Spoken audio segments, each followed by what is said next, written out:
Got another one here. I'm like, All right. Well, I'm welcome. going to do a really quick introduction of me, and Perfect. then I'll Perfect. let Thank Mr. you. Zimmerman say something and turn it over to you, Kylan. Perfect. Uh, I've gotten to know Mr. Zimmerman here for what, 3, 4 years, whatever it is, and maybe longer than that. I don't know. But he's introduced me to Kylan, and we went out in Nebraska a couple, 3 weeks ago, and we put on 3 meetings and had a supper. And um, I had one of those aha moments that you have just every once in a while. And when I was talking about the sweet spot, where we're trying to get the roots, the water, and the fertility all in the same area, one of the things Kylan brought to my attention that I had not known before was the thing I'm going to have him explain here in a little bit in detail about the red water and the yellow water, Mm. and how we've got to do a much better grasp of understanding how water and nutrition and things all go and the bonding sites, so that we are sure that we have ourselves in a position where we don't send the water and the nutrition down below the root zone. Yeah. And we talked about understanding the profile from the whole year out. And so some of the guys that are dry land say, well, how does that affect me? And as we're getting into these more arid times right now, I think it's going to be just as important for a guy who is short of water to know that, and maybe adjust his input cost and maybe his populations a little bit based on being short of water, knowing that we can always come back and spend a little more money on nutrition later on to make that catch up. So those are things I want to try and cover today. Mr. Zimmerman? Yeah, man, I consider myself super blessed to be on a screen with all you guys. If I can surround myself with people that are smarter than me, then I'm doing a pretty good job. And I count it as a privilege to bring Brad and Kylan together. And really looking forward to what we can build here out west. So this is new territory for me, but some of the preliminary findings that we're seeing with some of the things we're doing in terms of feeding the biology and paying attention to that and getting them to work for us is super, super exciting. I think the next couple of weeks are really going to show some results of what we can do. Yeah. Tremendous. Tremendous. Well, so we actually, if it would work for you, Brad, I would like to open with that video. I actually pulled that Sure. video up. David Sloan is actually the one who built that video.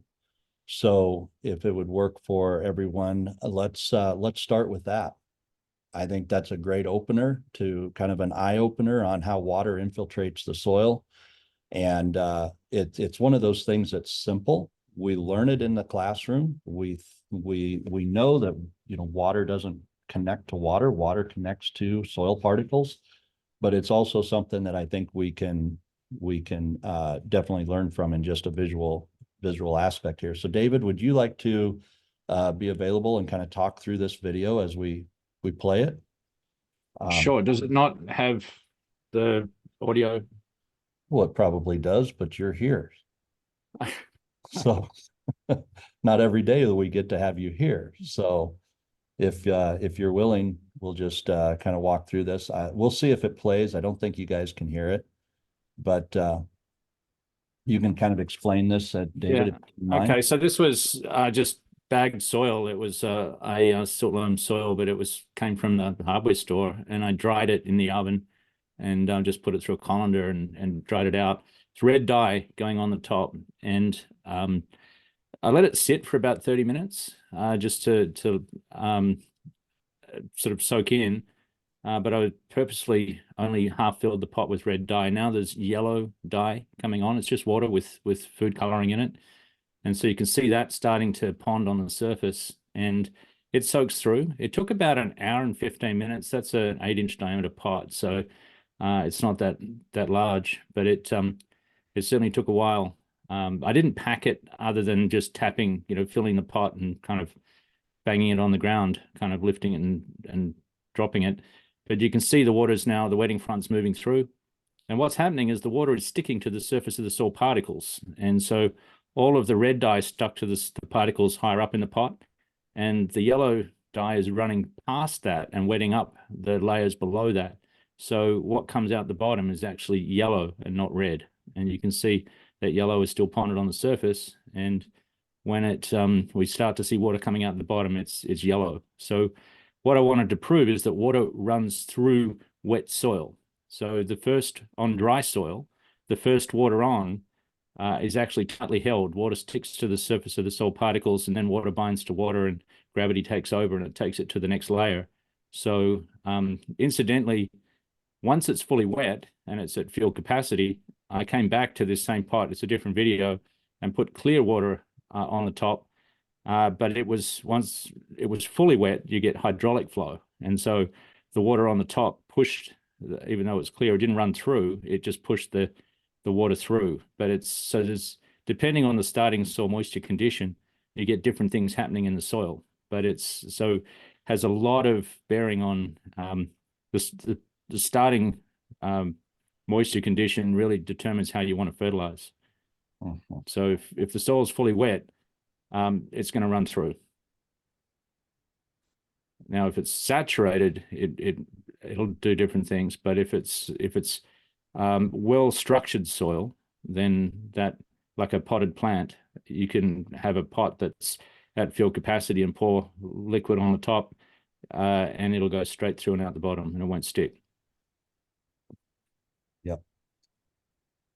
So this is something that David challenged me to and challenged some of our team to, is to really start thinking about how water moves through the soil. And then one of the challenges that I put back on with David is, what happens to soil biology?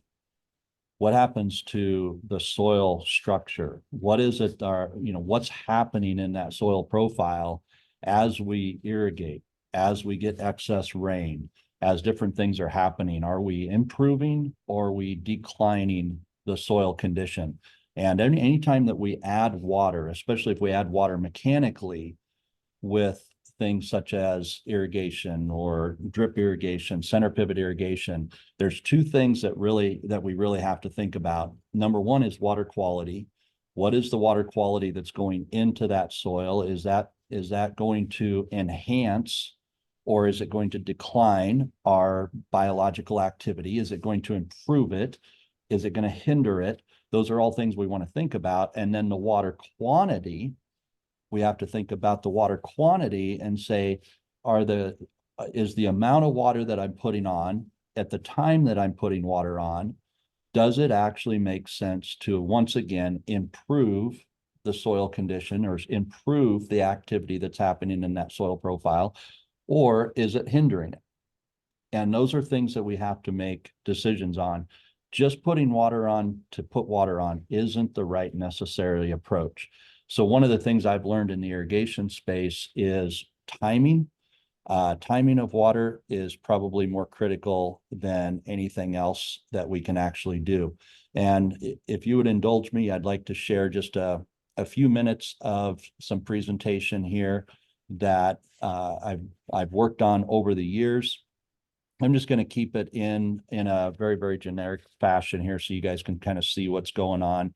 I won't do the full-on presentation with all the automation. I don't think we need to do that. But here is just a visual, if you will. We got some new people jumping in here.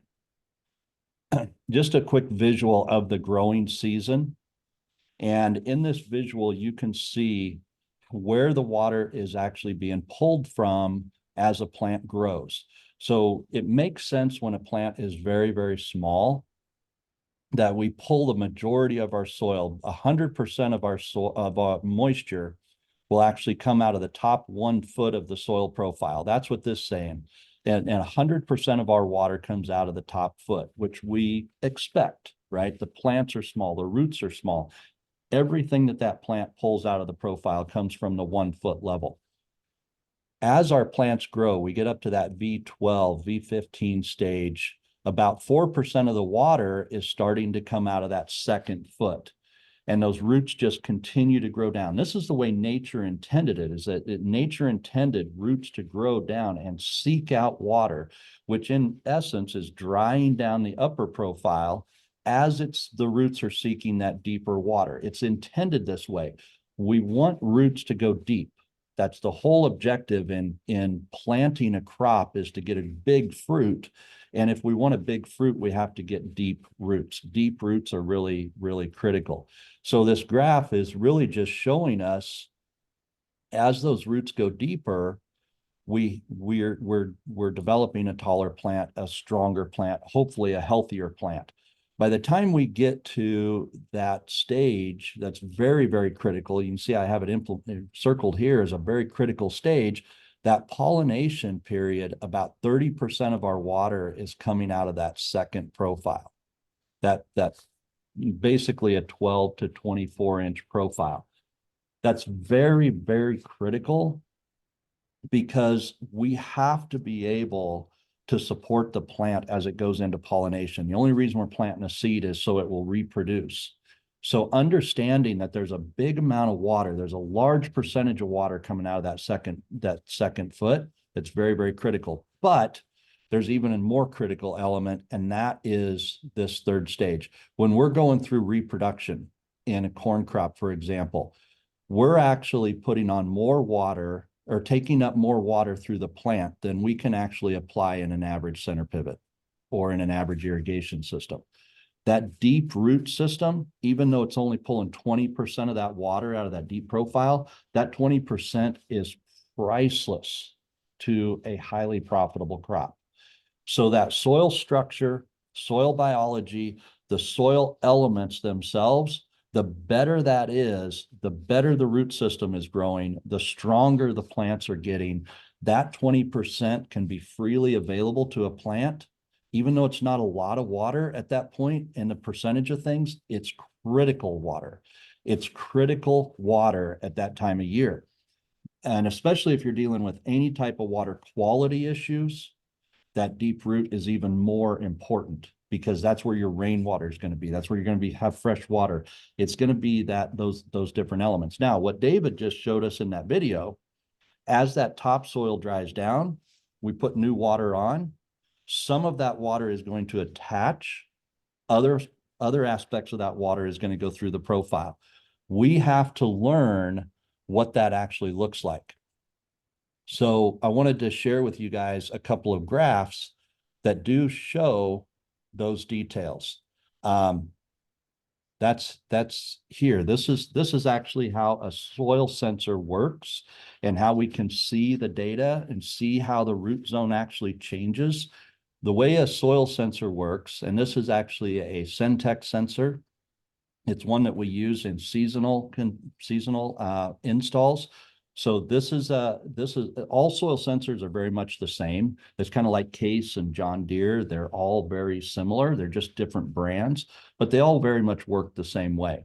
And what this is it just sends out a frequency. I almost look at it like a sound wave, if you will. And it sends out a frequency into that soil every 30 minutes. And it pulls in data from water molecules. So just imagine if you could send a frequency out into that soil profile in a very, very calibrated location, and you could vibrate 100% of the available water in that profile, 100% of it. Any water that's there, you can recognize it. Now, just imagine 30 minutes later, if the water has reduced, if the water content has gone down, then you know the plants have removed it, or evaporation has removed it. Something has caused the water to change. And that's really what we're looking at as we go from sensor to sensor. So the sensors that we're using today are 6 sensors. We have 6 of them on our permanently installed sensors, and our seasonal sensors like this one have 9 sensors. So we're looking at it from a couple of different angles there. We can talk more about that technology if you have questions at the end. The main thing is to recognize that no matter where your moisture is in the soil profile, we can truly see, using these sensors, how those plants are pulling water out of the ground. What you're looking at with those little stair steps, you notice back here, we've got these little stair step activity. What we're seeing here is actually day and nighttime activity. There's a story. Every single one of these lines tells a story. And anytime that we see a downward forward movement, that's going to be a plant drawing water out of that soil profile. When it flattens off, that's nighttime activity. You want a plant to shut down at night. You want the soil moisture profile to level out at night. You want that to kind of equalize, if you will. So what we're looking for is nighttime, daytime activity. And then we have these wetting events. These wetting events are either rain events or maybe it's an irrigation event.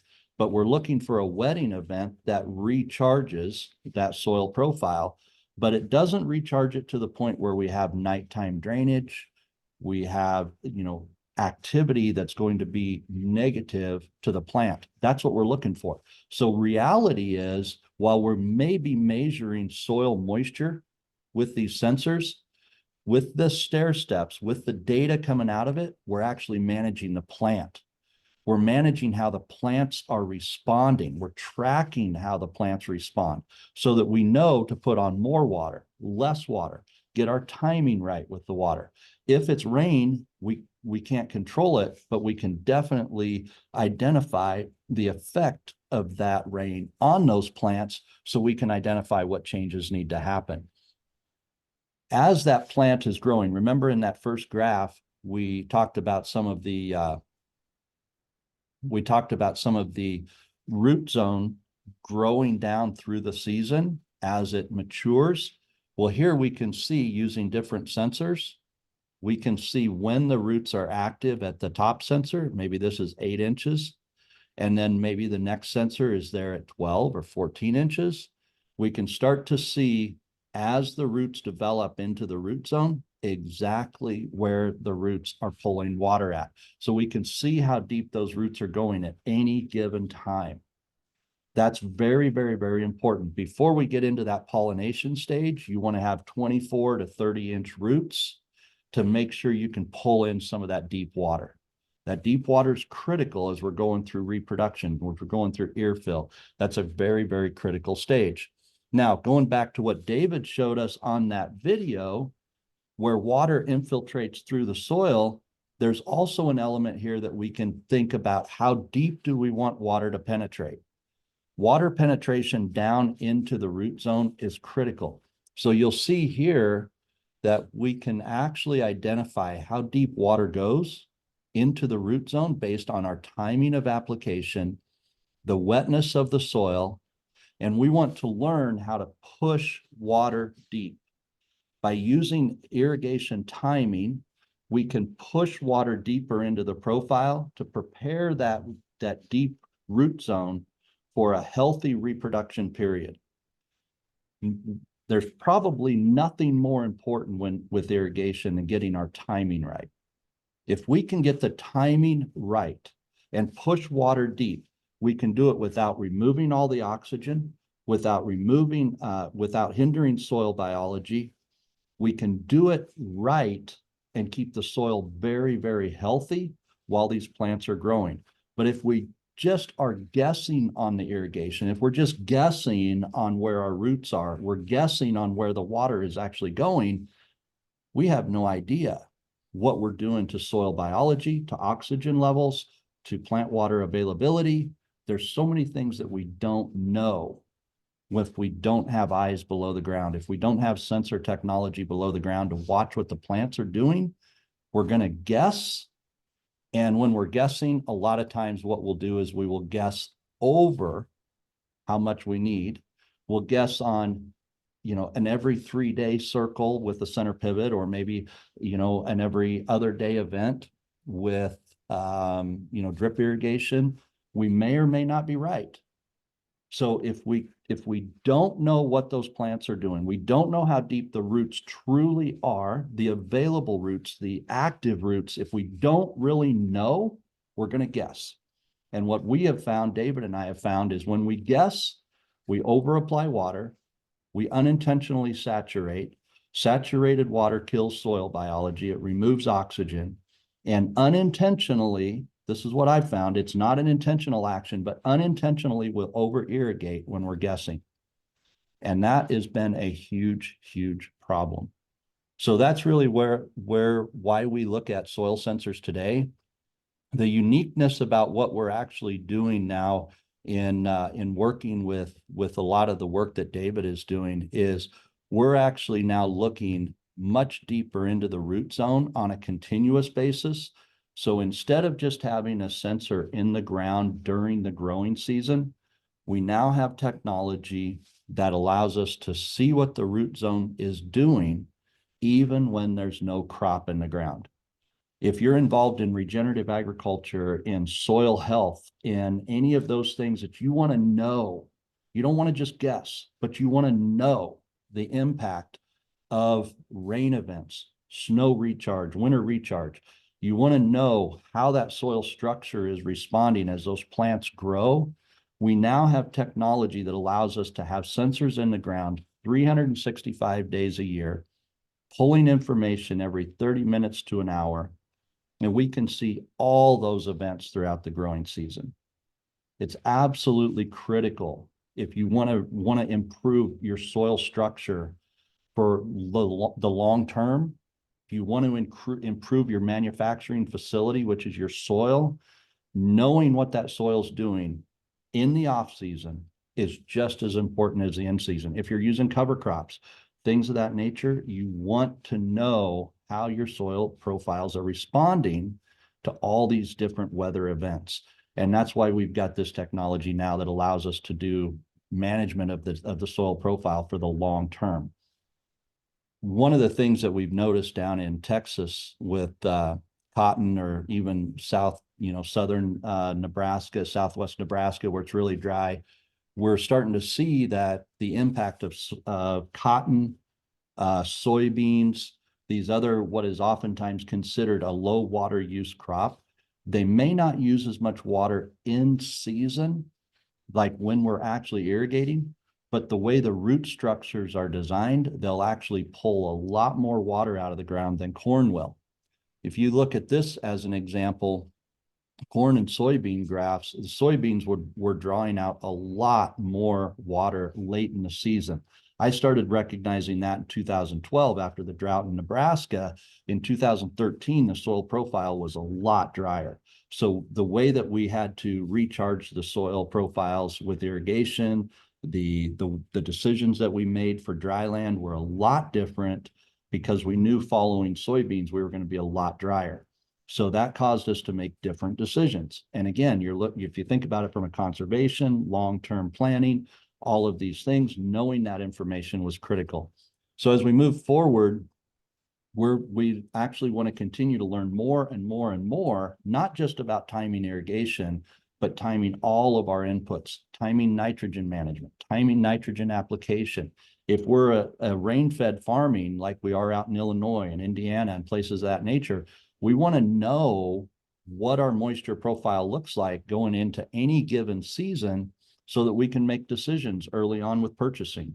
There may be a place that we really want to ramp up. The future's looking good. We got full profile to start. Everything's looking healthy. I want to go in strong with my inputs up front. There may be other years when maybe you're a couple inches off of full. Wow, that's going to make a difference. If you're a couple inches off of full going into planting season, you may make a lot of different decisions. So these are tools and resources that we are now looking at from a lot different perspective. The technology is the same as it has been for 20 years, but the way we're using the technology is totally, totally different. So those are some things that we're doing a little bit different now in the water space. I think I'll stop now, let people ask some questions. Give some feedback, give some thoughts, especially now that we have David here, we have Brad Forkner here. Let's talk a little bit about how we may be improving, declining, what's going on in the soil profile as we look at some of this. I'll stop right now and we'll let you guys ask some questions, give some thoughts and feedback.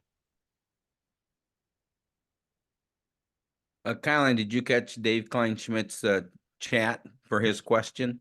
Just looking at it right now, I said, Dave Kleinschmidt came in here. Dave, thank you for your feedback. He said, notice the same thing with water utilization while working with guys out in Kansas. Also double crop soybeans followed by a full season soybean and reduced infiltration. Yeah, absolutely.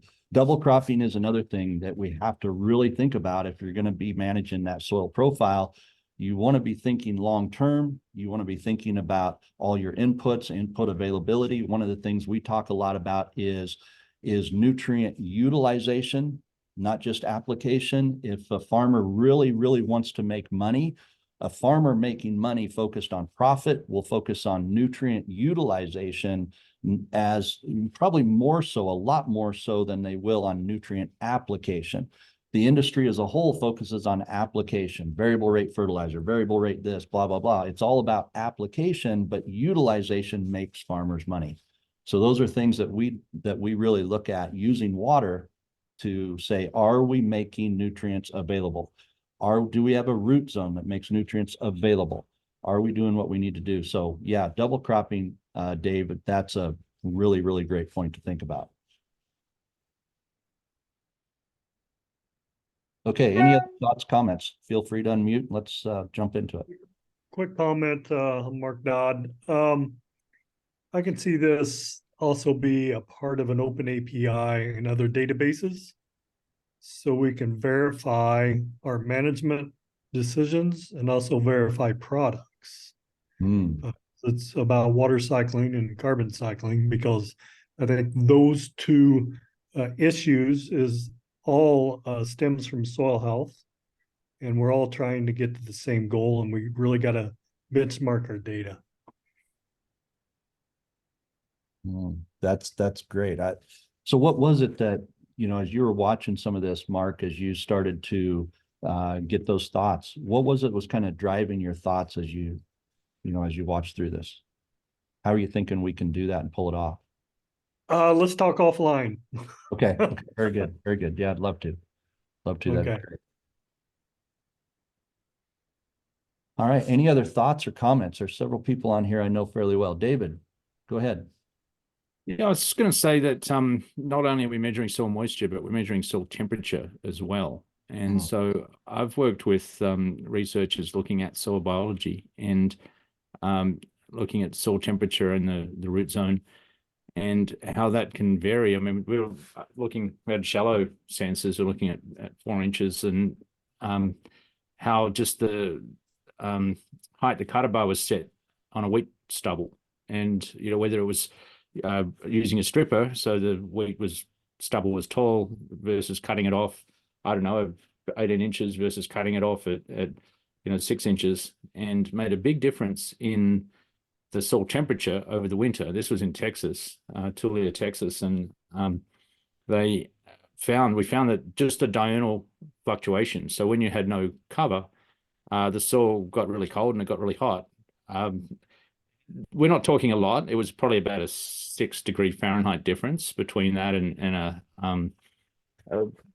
soil that had basically a full wheat stubble on it. And just that alone, where we had stubble and you could have any kind of cover, certainly with a cover crop, keeping it at a more uniform temperature, not letting it heat right up, not letting it cool right down, is so much more beneficial for soil biology, and of course trapping moisture as well. So it's not just, having sensors like this in the ground all the time and being able to compare one season to the next is a pretty neat tool as well. So it's not just about the moisture, it's about the whole root zone environment.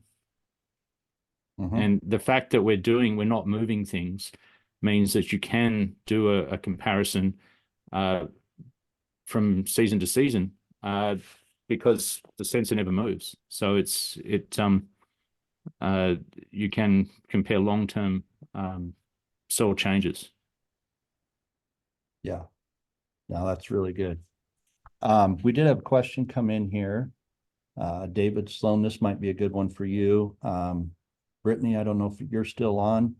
Might be a good one for you too. But the question was, any comparisons of no-till farming to full tillage farming on water usage, availability, etc. David, I know you've had a lot of experience with that. What are your thoughts on it? So I've compared drained to non-drained fields, not so much tillage practices, not something that I've been directly involved with anyway. So I can give you my anecdotal opinion, and that is I'm very much an person. I've had a lot, and what I've seen wherever there's tillage is that you're cutting off water infiltration.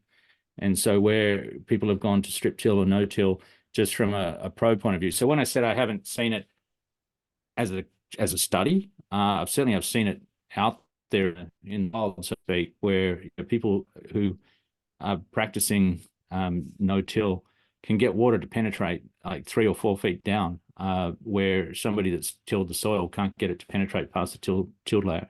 And when you think about it, you've got root channels that rot out, you've got earthworm casts, you've got all these different things that as soon as you come and break them, you've broken pathways for water to soak into the soil. And looking, because we've got eyes under the soil and sensors at multiple depths, you can watch that water move in very, very precisely. And so, yeah, I've very much seen huge benefits in tills from water infiltration. Yeah. Awesome. I just checked with Brittany Bolte. Brittany's an individual I've worked with quite a bit over the years, from many, many years ago, and she's had some experience with this. Brittany, I'd love to hear some of your thoughts, if you wouldn't mind just unmuting and share with us some of your thoughts on this tillage concept. Yeah, thanks, Kylan. I'm going to echo a lot of what David said. I don't have any, in-field side-by-side tillage data or information as far as, what a probe would show and all that good stuff. It just comes down to the basics of, when I use Centec probe here in my business with my customers. So we're doing the drill and drop, and it sticks out like a sore thumb where hard pans are when we're putting in a probe. And then you watch that in season, and you've got fields that you just, no matter how much it rains or how much you work with a grower on putting water on with a pivot, we cannot get water past that certain point. And we knew that when we put the probe in, that at 12 inches, there was a nasty hard pan, and oh boy, we can't get water past that. We can't get roots past that. And then you move into a no-till situation, and a half-inch rain can move 18 inches in our sands up here. Of course, we're blessed, or we're cursed with that kind of thing. But it sticks out like a sore thumb on a probe, in my opinion, with that. But like I said, I echo David. I don't have any side by side of that. It's just, yeah. It would actually you be a see really after. great test, I think, to do sometime. There's a lot of fields out here that are being tested with cover crops, no cover crops, tillage, no till. It would be an interesting study, probably one that we should do sometime. Right. My question or curiosity on that is, how would you do that? Because do you take a conventional tilled field and convert it to no-till, or do you take a no-till field and start, disking it or vertical tillage it so that you're in the same soil type with, and I obviously even in the same management then, but do you just go across the fence with different growers? I think Well, that's actually a really good question. We have some great people on here. Dave Kleinschmidt's here. A lot of guys that have a lot of experience. Maybe that's something that we could talk over with those guys for sure. Yep. And that's obviously doesn't need to be solved today, but I think just for people to think about in the back of their minds. On the going back to the original question with water usage, same thing, David said, don't have any side by side of that, but it just, you're not flooding that top 8 or 10 or 12 inches wherever your hard pan is. So naturally water usage is going to be better. Do you keep filling your coffee cup overflowing just because you took one drink out of it? Yep. That's how you know, your usage and utilization and efficiency is going to be greatly improved with your different, with a no-till or cover crop system, in my personal opinion. Yeah. So David Kleinschmidt, you just shared a couple of pictures here. Looks like a cover crop with and no-till, and then a field that was just conventional tillage. Are you in a position that you could unmute and share what you've seen there? Yeah, so that was actually a project I was a part of out in Kansas.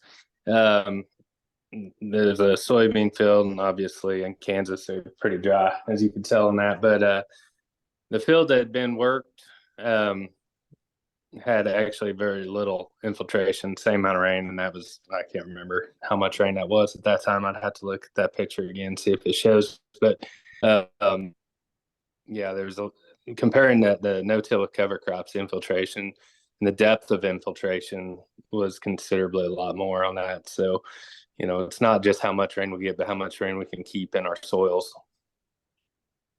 Yeah. One of the things that I've said for years is it's not the rain in the rain gauge, it's the rain in the root zone that matters. And it doesn't matter if it doesn't get in the root zone, it doesn't matter what's in the rain gauge at the end of the day. So now that's great stuff. I thought of another example with like no-till, where corn on corn, this is Dumas, Texas, and probably 15 years of continuous corn, but they'd never, they'd strip till, but it was the farming on 30-inch centers and shifted over 15 inches. And you could literally trip over the corn stalks from last year, this year. I mean, they're still standing, they're stout. And what we found, this was center pivot irrigation. The water in the crop line there wasn't much of it. And so looking at the probe saying, well, why is this so dry? Went out there with a penetrometer, like a push probe, and found, yeah, it was dry in the crop row. But you go to last year's crop row and you could get that penetrometer down 6 feet. And so all of the irrigation was soaking in through last year's rotted out roots. And if you go out there, I'm sure people that use penetrometers, don't just take one site. You've got to go across the rows and along the rows, etc. And I will guarantee you will find last year's roots out there if you haven't tilled it. And that's where the water is going. It absolutely soaks in there. So we went to I put a second probe in, an annual probe. This was with Aquaspy at the time. And we could see where the rainfall was going in at the base of the crop, but the irrigation was going in the inter-row space where last year's crop was. And it was really interesting to see. But water doesn't wet the ground evenly. Water follows the cracks and root channels and everything else. So you've got to create those pathways to soak that water back in. And if you come through them and break them, then it doesn't go in. That's right. Now that's some great feedback, guys. Mr. Brad Forkner, you've been pretty quiet over there. I'd love to hear your thoughts. What are you thinking right now? Well, I was thinking it might be time to share that conversation back with Dana Dine and Dan Alks from a few years back. They are from USDA ARS out of, where Iowa State University is over there. And they had been allowed to give the only humic speech that I know of at the National No-Till Association. And I wanted to stop in and talk to them because I was going down where the Missouri River had gone over the dike for the 4th time and talk about the compaction and what all, we would be looking at, how we thought we could address that. And the first thing they pointed out to me was that it's not just the depth of the water, that anytime water is saturated to supersaturated, the iron 2 plus, which is part of that glomalin protein concept that holds the aggregates together, starts to soak loose like the glue on the backside of a paperback book. And as that stuff is allowed to liquefy and go away, then our clay particles start laying flat like sheets of paper, which is part of what causes those plow pans. And so, as Brett talked about, when we get down to that 1 foot area and the water's not going through, then last year's herbicides aren't going through, the salts and the chlorides aren't going through, the insecticides aren't going through. And once we got our roots down there, that's not really what we wanted them feeding on anyway, And probably to the point that we've lost our oxygen under there. And what does that do to our worm populations that we need on down there in that 3 feet deep root zone? How are we going to keep those guys alive? And then, I go back to the conversation we had out there in the Kearney, Nebraska meeting, where the guy that had been so many years of no-till was getting a surface crust, probably from that same reason. Too much water at one time, he was losing his oxygen, he was losing that soil structure. And then I piggyback that with all dry fertilizer in a no-till situations on top of the ground, all limes on top of the ground, and you start getting some calcium and chloride. Did we in fact put just a little layer of cement on top of a plow pan on top of the surface? So while I'm all for no-till, every once in a while we've got to think about observations and what has that done long term where we have had too much water. Yeah. Yeah, the too much water situation, actually learned this from a grower down in Kansas.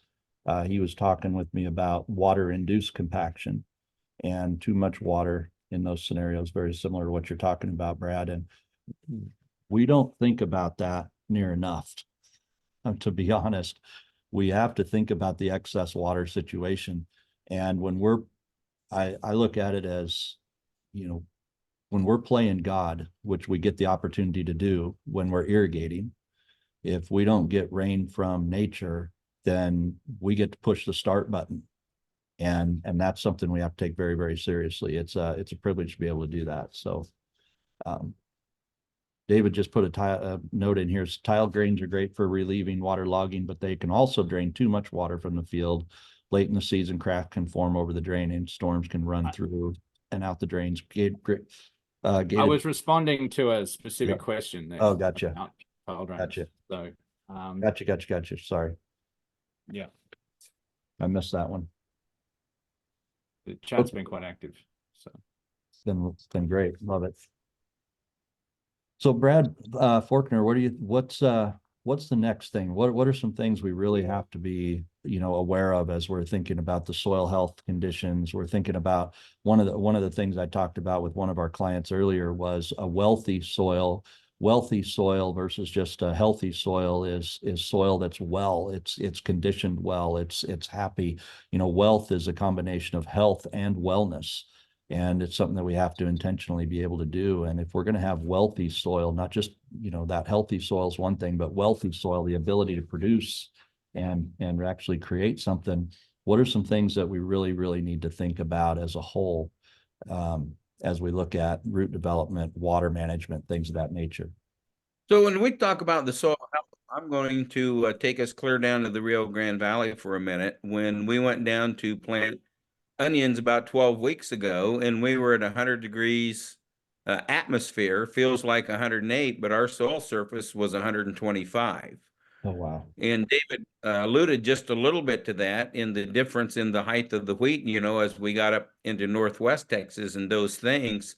But one thing that we need to be really cognizant of is that every family of biology has a upper limit to where they can live and thrive. And so you get down some of those hot areas, and even when we irrigate, that's not cold water like it is up here. Yeah. Yeah. So are we going to continually introduce those guys, or how are we going to address the soil health in those situations? Yeah. Yeah. Well, a big part of soil health, and a lot of people don't recognize this, I don't think, is oxygen. So Brad and I have been working on several farms together, and with his technology and some of his products, some of the products that I have in my portfolio, we've come to a conclusion where we can really improve that oxygen in that soil and inoculate that soil with the right microbes that will help buffer some of the aluminums and the chlorides that seems to lock this soil up and lock these nutrients up. Humic plays a big part in that. We've noticed a lot of places where the ground is super tight and the water sits on top. It's not just iron. It's not just excess magnesium, but a lot of times we're sitting there now looking at 17 to 35,000 pounds of aluminum that a lot of people have never tested for in their soil test systems. And, you know, you can tell me that if you keep the pH high enough that the aluminum is not my problem.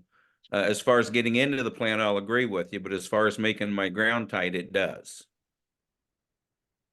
And you could be somewhat low in the soil, but you're incredibly high in the sap. That's just because those cytophore enzymes are missing from that. So that's why drilling have the right microbes to knock it off. And when you're missing those guys, there's a lot of times where your iron chlorosis starts showing up.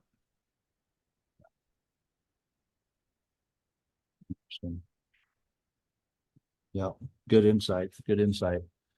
You mentioned the water temperature, and that made me start thinking there's several elements that are gonna enhance or decline soil's potential and plant potential. What about our water quality? I know that's something that's come up quite a bit in the last couple of years. You know, just because I can drink the water doesn't mean that I have good water if I'm irrigating out there. Brad, what are some things that we should really be looking for when we think about soil test, water test, bringing these combinations together?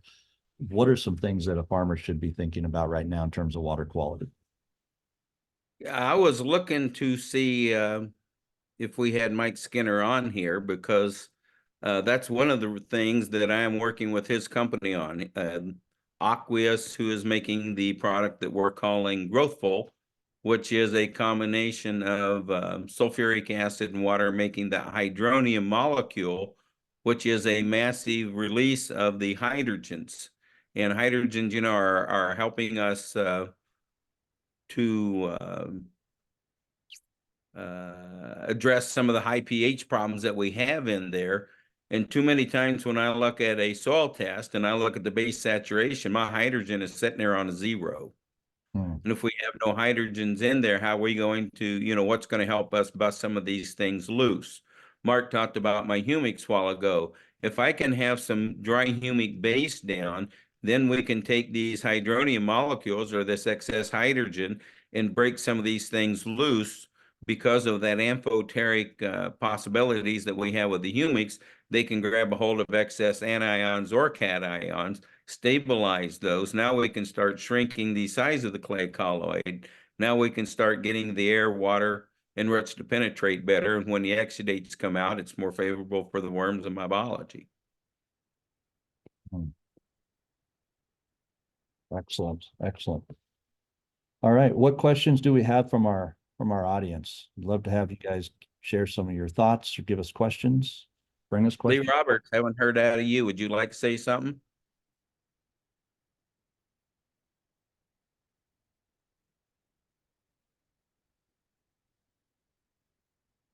Anybody else jump in? Dave Woodman, you got questions?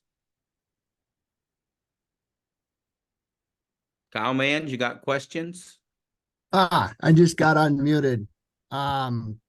Here's what I had a client do. This is a piece of farm ground he just bought, or he inherited half, bought half. And it was a chemical farmed GMO full fertilized deal. He does not like GMO, so we went and we put 100 pounds of humic down, 100 pounds of elemental sulfur down, and he had 100 acres of corn and 60 acres of beans on that quarter. Half the 80 acres of corn on the north side of the quarter averaged right around 175, and that was on 18 inches of rain. And I don't think if we'd have put the humic down, we would have gotten that at all. We're now starting to see he just lightly dissed the corn stalks, and we're now starting to see decomposition of that corn stubble right now. It's already decomposing. When we put down some culture in the spring in furrow with some other goodies, but I think the humic and I think that the sulfur levels out in the soil, you kind of need to pay some attention to that too. Because every place I've had people put sulfur down, we have seen a very positive response, better quality of crop and better overall functioning of the crop, less disease issues. Yeah, humic is a big driver of this. Something that I like everybody to understand, that not all humic products are the same. So do your homework. I've seen some really bad tests from humic that are cheap humic, but they're also can be high in metals and mostly aluminum. And then you set the everything you're trying to work for, you're just setting them back. So buyer beware. Brad's a great source on this. Hmm. That's a critical element, Mark, I think, because even we've seen this too in the irrigated market, especially as it pertains to water quality issues. If we put the wrong product on with the wrong type of water, we even compound those problems even further. So I think getting good product up front is critical.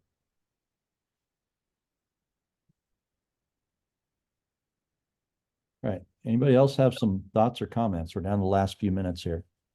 I was Robert just was asking about the experience with the PPFMs, plant growth promoting, the microbes and some of those kind of things. Anybody want to weigh in on that and how that has to do with the water or the timing and those kind of things?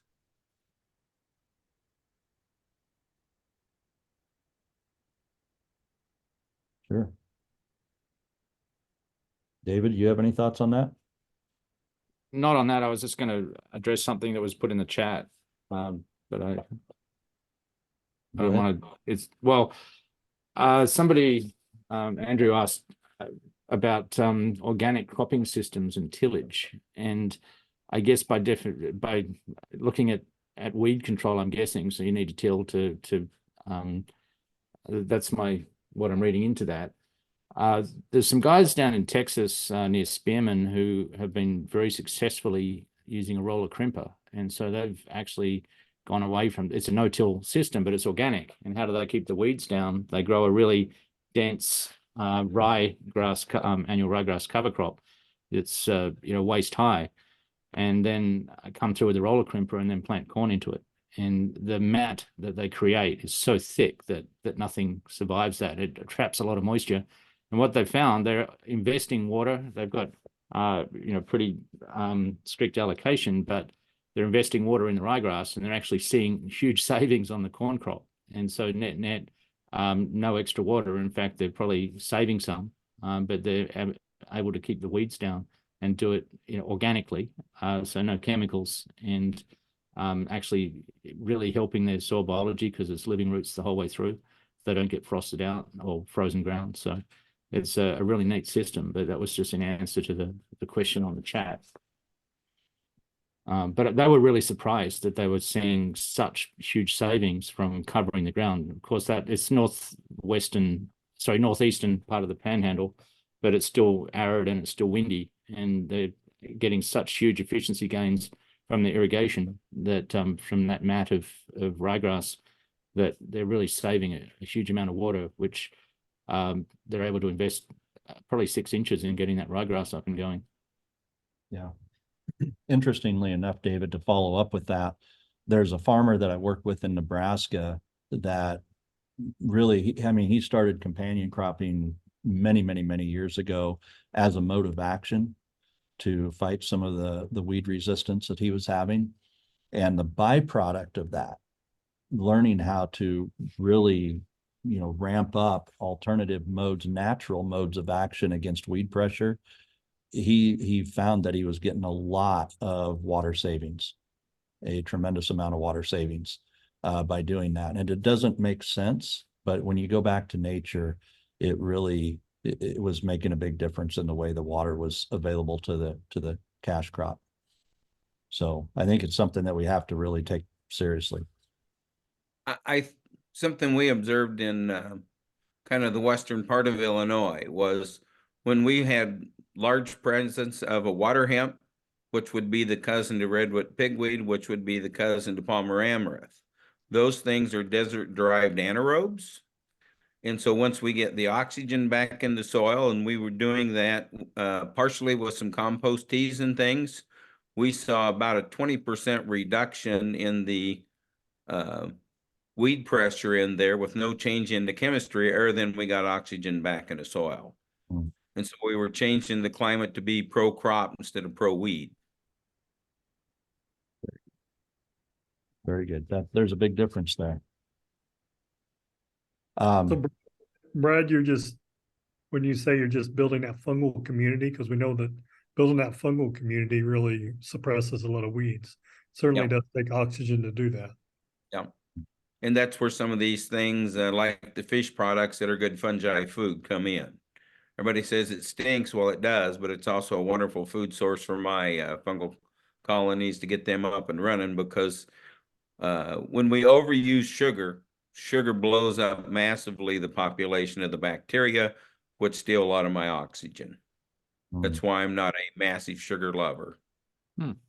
It doesn't stink. It just smells different. Okay. Smell of money. all in perspective, right? Here's an interesting statement from David Kleinschmidt. Some species cannot be roller crimped, such as ryegrass. Cereal rye and triticale roll great. Hairy vetch can if it's at the right stage, and maybe not 100% termination. David, would you be willing? Well, I might have that crop wrong. I mean, it was called rye. It might have been cereal rye.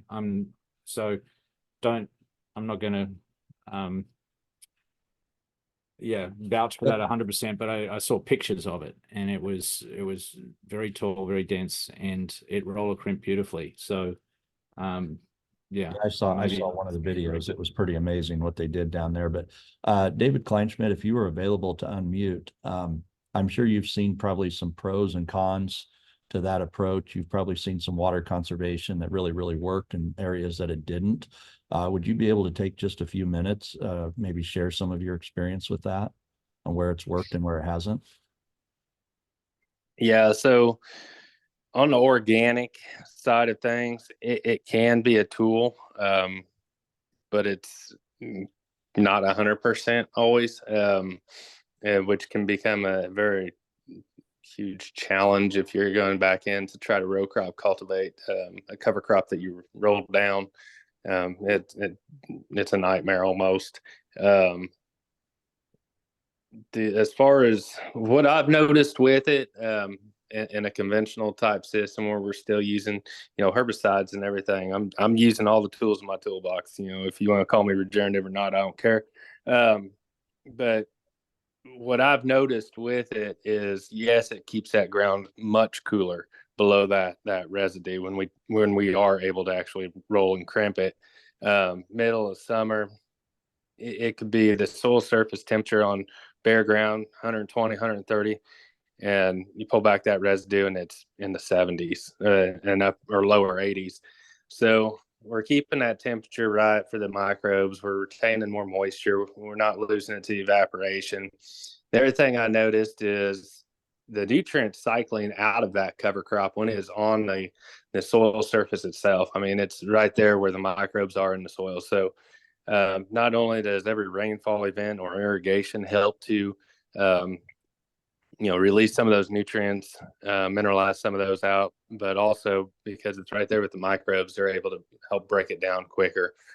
So I have guys that, we look at CO2 respiration rates using that Haney soil health test, and started out in the 30s and 40s parts per million, which is pretty poor, which is surprisingly what a lot of central Illinois soils are that are conventional tilled anyways. But they go in there and plant a pretty stiff legume crop with a little bit of grass, a head of corn, roll it down. And the next year when we're measuring, we're seeing, 100, 120 parts per million sometimes. And so our nutrient cycling is huge. We can really start cutting back on the use rate of some of these fertilizers. The challenge of it becomes a waiting game to know when to crimp. I said you've got to have the rye or the triticale or whatever at the right stage. And so if you look at like cereal rye and everybody says anthesis. I actually have better luck after anthesis. If you got wheat in your rotation, don't plan on using a roller crimper because you're gonna have volunteer rye out there. The other thing is 2023 taught us a lot about watching the weather patterns. And when it's really dry, like it was, low humidity, a lot of wind, best bet is to just terminate the cover crop with a herbicide if we can, even if that's 2 weeks prior to when we'd probably typically roll or crimp it down. We can still come back in and crimp, but that cover crop sucks up a lot of moisture as it's maturing out too. So it's competing with our cash crop. I've been able to plant soybeans into standing cereal rye or triticale back in at when those beans are like V1 to V2 and second trifoliate and roll those down. Works really good on 7.5 inch, 10 inch, 15 inch beans. On 30 inch. You run the risk of running over a row with a tire. Now you got a 60-inch gap to fill, and that can really inhibit yield. Some guys have roller crimped corn when it's germinated. It does work as long as the growing point's below the ground, but it's risky because now that corn plant's got to try to come up through everything. I actually prefer, if I've got vetch and stuff like that in my system, to roller crimp first and then plant. It allows that planter to slice through that residue and makes kind of an opening for the corn just to come up without competition as much, and works really well. Question came in while you were sharing that. What about barley and oat cover? Oats don't roller crimp real well. Barley neither. Especially the barley might roller crimp better if using like a Yetter Stock Devastator, maybe the ZRXs, the ZRX roller, but with like a I&J or Progressive Ag Innovation roller crimper, the drum I think is so big that it's when it's trying to put a crimp on that stem, it's only maybe putting on 1 or 2. Same with wheat. So we're not getting enough crimps on that stem to actually fully terminate, and then a lot of times it'll just stand right back up. And that's why I see a lot of times with oats is they'll just stand right back up. They don't really crimp well. Gotcha. All right, well, guys, we're at the top of the hour here, and I want to be respectful of everyone's time. I'm available to stay on and ask questions or answer questions if you guys have some. We also want to let you know that we want to be available to do this long term. I challenge Brad Forkner and Brad Zimmerman, can we do this, every week or every couple weeks? You guys have some questions, we'd love to get feedback from you. I think we have everybody's email here. I'd love to just email you and get some of your feedback and connect with each of you. The biggest thing is we know that water and soil health and soil biology and these other elements, they all tie very much together. And we want to just be available to help you guys improve and grow and help your clients improve and grow, especially as we look into the water space here. As we wrap up, Brad Zimmerman did ask questions about, is there anything else that the soil sensors do read? Or the seasonal sensors have the ability to read and what we call salinity. The challenge is, and this is anybody who's used the sensors before, even though you can read salinity, we don't know what the cause is. We don't know what the cause is of salinity. So we can see increases or decreases, things of that nature, but we still don't know the causes. And that's where it gets to be pretty sketchy on what are we really doing with it. So there's things you can definitely learn with it for sure. Other things you don't want to take, take with a grain of salt, I should say. So with that being said, I'd have, Brad Zimmerman, Brad Forkner, is there anything that you guys want to mention here as we start to wrap up? People are very welcome to contact me by email, by text, by phone. Yep.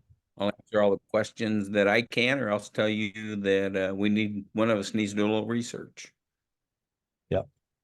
Yeah, for sure. Yeah, would love to I think Brad Zimmerman's jumping back in. Zimmerman, do you have anything to add before we jump off here?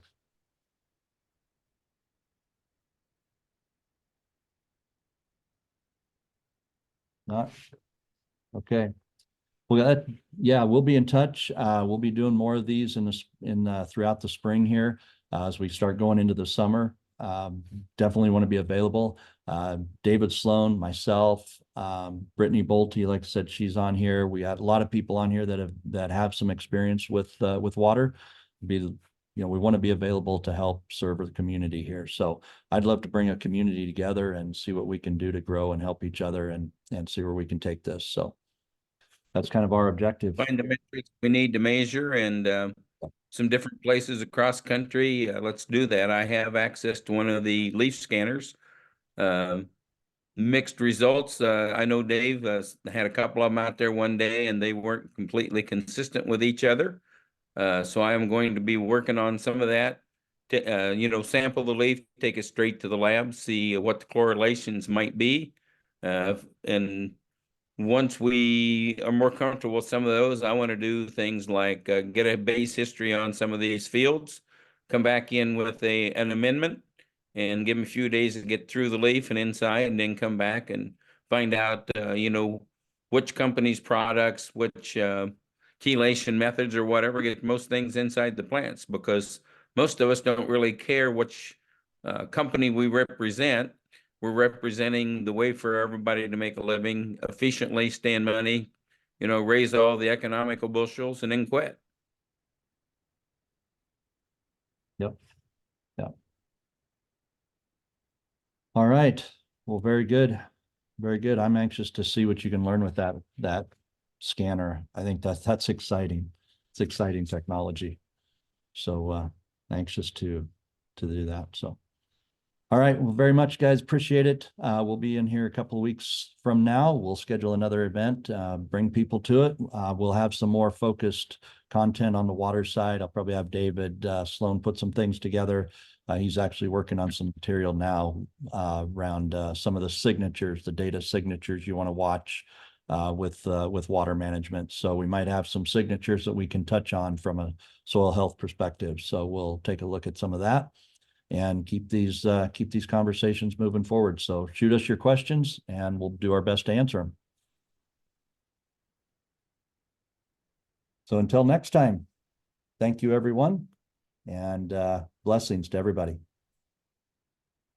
Thank you. Yep. Thanks, Colin.